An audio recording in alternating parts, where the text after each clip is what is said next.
11 ಲಕ್ಷ ವೆಚ್ಚದ ಡಯಾಲಿಸಿಸ್ ಯಂತ್ರ ದೇಣಿಗೆ ನೀಡಿದ ಇಂಡಿಯಾ ಪ್ರೈವೇಟ್ ಲಿಮಿಟೆಡ್ ವ್ಯವಸ್ಥಾಪಕ ನಿರ್ದೇಶಕ ತಾಳಿಯಪ್ಪ.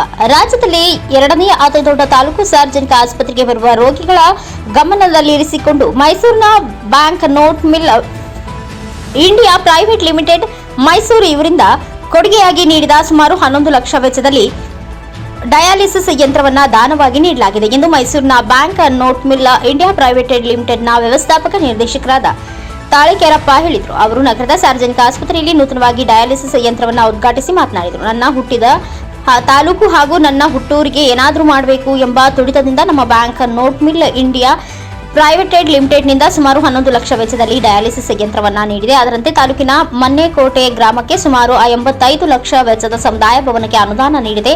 ಮುಂದಿನ ದಿನಗಳಲ್ಲಿ ಕಾಮಗಾರಿ ನಡೆಯುತ್ತದೆ ಎಂದರು. ಇದೇ ಸಂದರ್ಭದಲ್ಲಿ ಶಾಸಕ ಟಿ ರಘುಮೂರ್ತಿ ನೂತನ ಡಯಾಲಿಸಿಸ್ ಯಂತ್ರವನ್ನು ಉದ್ಘಾಟನೆ ಮಾಡಿ ಮಾತನಾಡಿ, ಕೇವಲ ಒಂದೇ ಒಂದು ಡಯಾಲಿಸಿಸ್ ಯೂನಿಟ್ ಇದು ಈಗ 5 ಯೂನಿಟ್ಗಳಿಗೆ ಉನ್ನತೀಕರಿಸಲಾಗಿದೆ. ಒಟ್ಟಾರೆ ಸರ್ಕಾರಿ ಆಸ್ಪತ್ರೆಗೆ ಇಚ್ಛಾಶಕ್ತಿ ಇರುವ ದಾನಿಗಳು ಸುಮಾರು 5 ಡಯಾಲಿಸಿಸ್ ಯಂತ್ರಗಳನ್ನು ನೀಡಿರುವುದು ಸಂತಸ ತಂದಿದೆ. 5 ಡಯಾಲಿಸಿಸ್ ಯಂತ್ರದಿಂದ ಸುಮಾರು 20 ಪ್ರಕರಣಗಳು ದಿನ 6 ರಿಂದ 8 ಸೈಕಲ್ಸ್ ನಡೆಯುತ್ತಿವೆ ಎಂದರು. ಇದೇ ಸಂದರ್ಭದಲ್ಲಿ ಬ್ಲಾಕ್ ಪಬ್ಲಿಕ್ ಹೆಲ್ತ್ ಯೂನಿಟ್, ಸಾರ್ವಜನಿಕ ಆರೋಗ್ಯ ಘಟಕ, ರಾಷ್ಟ್ರೀಯ ಆರೋಗ್ಯ ಸಾಂಕ್ರಾಮಿಕ ಮತ್ತು ಅಸಾಂಕ್ರಾಮಿಕ ರೋಗ ಕಾರ್ಯಕ್ರಮಗಳ ರಕ್ತ ಮಲ ಮೂತ್ರ ತಪಾಸಣೆ ಮೂಲಕ ದೃಢೀಕರಣ ಮತ್ತು ಅನುಸರಣಾ ಸೇವೆಗಳು, ಐಸೋಲೇಷನ್ ವಾರ್ಡ್ 20 ಹಾಸಿಗೆಗಳು, ರೋಗಗಳ ರಕ್ತ ಮಲ ಮೂತ್ರ ತಪಾಸಣೆ ಅನುಸರಣಾ ಚಿಕಿತ್ಸೆ ಹಾಗೂ ರೆಫರಲ್ ಸೇವೆಗಳು ಸದರಿ ವಾರ್ಡ್ನಲ್ಲಿ ನೀಡಲಾಗುವುದು ಎಂದು ತಾಲೂಕು ಆಡಳಿತ ಆರೋಗ್ಯಾಧಿಕಾರಿ ಡಾಕ್ಟರ್ ವೆಂಕಟೇಶ್ ಮಾಹಿತಿ ನೀಡಿದರು.